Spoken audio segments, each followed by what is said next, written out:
મિત્રો પંચવંદરાની સ્ટોરી આમ તો ગયા મહિને જ આપણે એક પેંગ્વિનની સ્ટોરી જોઈ હતી કે જ્યાં પેંગ્વિન પોતાનું ઘર પોતાના ગ્રુપ અને પોતાનો જે આખી પેંગ્વિન સોસાયટી હતી એને છોડીને એક અલગ દિશામાં જાય છે. પણ મિત્રો સ્ટોરી છે પંચ કરીને એક વાંદરાનું બચ્ચું હતું એની છે.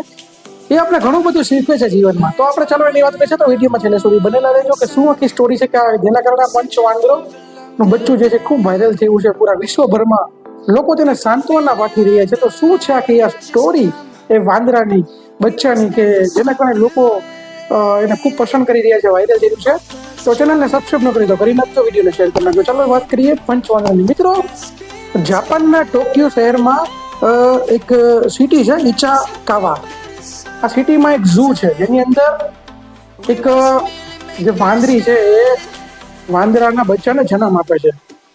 પણ ખબર નહીં કલયુગી અસર તે વાંદરીને થઈ ગઈ હોય તો એ પોતાના બચ્ચું જે છે એને ત્યજી દે છે. એ બચ્ચાને સ્વીકારતી નથી અને તેને ત્યજી દે છે. એટલે કે એ બચ્ચું જે છે એ નાની એટલી ઉંમરમાં એ એકલું પડી જાય છે. જુવાળા થોડું ઘણું ખોરાક પીવડાવે છે એટલે થોડું ઘણું મોટું થાય છે, પણ ઓવરઓલ એ બચ્ચું એકલું થઈ જાય. હવે વિચાર કરો કે કોઈ બી જે નાનું બાળક હોય કે નાનું બચ્ચું હોય એ એકલું પડી જાય તો તેની શું હાલત થાય. અને તેની સાથે સાથે બીજા વાંદરાઓ પણ ઝૂમાં રહેતા તેની સાથેની ટુકડીના બીજા વાંદરાઓ પણ તે બચ્ચાને એક્સેપ્ટ કરતા નથી, સ્વીકારતા નથી. તો હવે બને છે એવું કે જ્યારે બચ્ચું જ્યારે એકલું થઈ જાય છે તેને ખૂબ હેરાનગતિ થાય છે, અન્ય વાંદરાઓને પરેશાન કરે છે. ત્યારે એક દિવસ ઝૂમાં એક છોકરો હોય જોવા આવ્યો હશે અને તેની પાસે વાંદરાનું રમકડા જેવું જો હોય છે, રમકડું હોય છે. તો એ રમકડું જે છે એ રમકડું એ જોવે છે કે આ વાંદરા બધા હોય છે ને એ વાંદરા એવું જ રમકડું હોય છે. તો એ રમકડું ફેંકી દે છે એ વાંદરાઓ પાસે. અને ત્યારે જ આ જે પંચ નામનો જે વાંદરો છે તેને બીજા વાંદરાઓ હેરાન કરતા હોય છે, તેને મારે, તેને ખૂબ હેરાન કરતા હોય છે. તો આ પંચ નામનું વાંદરું જે છે એ એકલું પડી ગયું છે વાંદરાનું બચ્ચું અને ખૂબ મુશ્કેલીનો સામનો કરતું હોય છે. કેમ કે એકલું એવું જીવન જેને જીવ્યું હોય તેને ખ્યાલ હોય છે કે જીવન કેવું હોય છે. અને એમાં પણ લોકો જ્યારે ટોર્ચર કરતા હોય ત્યારે જીવન કેવું થઈ જાય છે.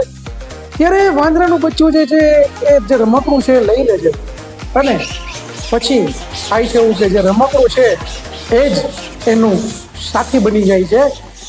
એને કાંઈ બી કરે તો એ રમકડા પાસે જઈને સંતાઈ જાય. એને બીજા કોઈ વાંદરા હેરાન કરે તો એ રમકડા પાસે જઈને સંતાઈ જાય. એટલે કે રમકડું જ એની આખી દુનિયા બની જાય. એ જ રમકડું એની માં, એ જ રમકડું એનો બાપ, એ જ રમકડું એનો મિત્ર, એ જ રમકડું એનો પરિવાર બની જાય છે. અને રમકડા સાથે એ રમે છે આ એકલું વાંદરું કે જેનું એકાંત જીવનમાં એને કોઈ સાથી મળી જાય છે. ભલે આ રમકડું જે છે નિર્જીવ વસ્તુ છે, પરંતુ એ વાંદરાના બચ્ચા માટે તો એની સમગ્ર સંસાર જ એ રમકડું છે. એની એકાંત ભરી દુનિયામાં રમકડું ખુશી લઈને આવે છે, એક સાથ લઈને આવે છે, એક હૂંફ લઈને આવે છે, એની સાથે રમે છે, એની સાથે સૂવે છે. કોઈ બી હેરાન કરે તો એ રમકડા પાસે જઈને બેસી જાય છે. એટલે કે મિત્રો આ સ્ટોરી આખા વિશ્વમાં એ વાંદરા એટલે કે પંચ એ વાંદરાનું નામ છે બચ્ચાનું, તેના પ્રત્યે આખા વિશ્વમાં એટલી લાગણી જગાડી છે કે જ્યારે એકલું વાંદરું થઈ જાય છે ત્યારે આ એક રમકડું જે છે એનો સાથી બની જાય છે. તો મિત્રો આ સ્ટોરી એ લોકોને એટલા માટે પસંદ આવે છે કે ક્યારેય ને ક્યારેય કોઈ ને કોઈ અંશે આપણે પરિવાર હોવા છતાં, આપણે મિત્ર હોવા છતાં પણ ઘણીવાર આપણે એકલતા અનુભવતા હોઈએ છીએ. અને એ એકલતાનું દુઃખ એ સૌને એ વાંદરાના બચ્ચામાં દેખાય છે.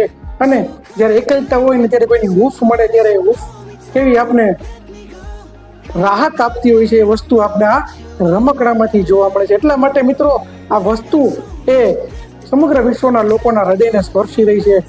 પણ હવે કહેવામાં આવી રહ્યું છે કે ધીરે ધીરે એની સોસાયટીના વાંદરાઓની લોકોએ પંચને અપનાવી રહ્યા છે, જેની સાથે ભળી રહ્યું છે. છતાં પણ એ રમકડાને તો મૂકતો જ નથી.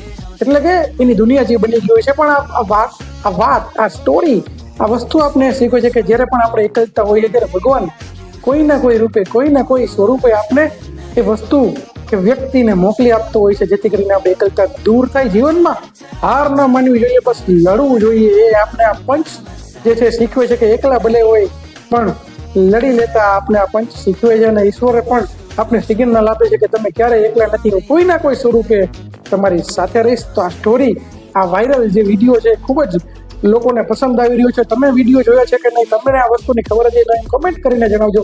અને હા, ચેનલને જો સબસ્ક્રાઈબ ન કરી તો કરી નાખજો. વિડીયોને જો તમને પસંદ આવે તો તમે લોકોને શેર કરી આપજો. બસ મળીશું આવા વિડીયો સાથે. ત્યાં સુધી કલ્પેશ ગભરાટ આપશો ને. જય શ્રી રામ.